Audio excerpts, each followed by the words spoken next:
तुम्हाला माहित आहे का? काही लोक कॉफी पिलेत की लगेच ताजेतवाने होतात, पण काहींना त्याच कॉफीने रात्रभर झोप येत नाही. असं का होतं? हे सगळं आपल्या डीएनए आणि जीन्समुळे ठरतं. आज मी तुम्हाला खूप सोप्या भाषेत सांगणार आहे डीएनए आणि जीन्स म्हणजे नक्की काय. डीएनए म्हणजे आपल्या शरीराची एक रेसिपी बुक. यात आपल्या शरीराच्या सगळ्या सूचना लिहिलेल्या असतात. तुमची उंची, तुमच्या डोळ्याचा रंग, तुमचे केस, तुमचे मेटाबॉलिझम. आणि आता या रेसिपी बुकमध्ये छोटे छोटे रेसिपीज असतात. त्यांनाच आपण जीन्स म्हणतो.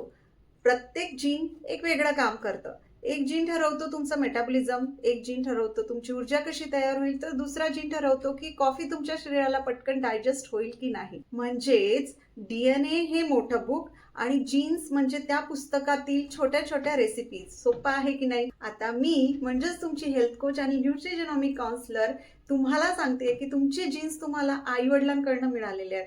ते बदलता येत नाहीत, पण त्यांचा रिमोट कंट्रोल तुमच्या लाईफस्टाईलमध्ये आहे. तुमचा आहार, व्यायाम, झोप, ताण यावरून सगळं काही ऑन ऑफ होत असतं. चला एक उदाहरण घेऊयात. समजा एखाद्याकडे डायबिटीज, शुगर सेन्सिटिव्हिटी जीन्स असतील, तर त्याने जर गोड कमी खाल्लं तर तो डायबिटीज टाळू शकतो. म्हणूनच लाईफस्टाईल म्हणजे जीन्सचं खरं कंट्रोल. आणि म्हणून आज मी सुरुवात केलेली आहे डीएनए आणि जीन्स विषयी तुम्हाला अवेअर करण्यासाठी. पुढच्या भागात आणखी काही इंटरेस्टिंग आणि इन्फॉर्मेटिव्ह माहिती मी घेऊन येणार आहे. स्टे ट्यून विथ मी आणि ही माहिती शेअर नक्की करा. Thank you so much and take care.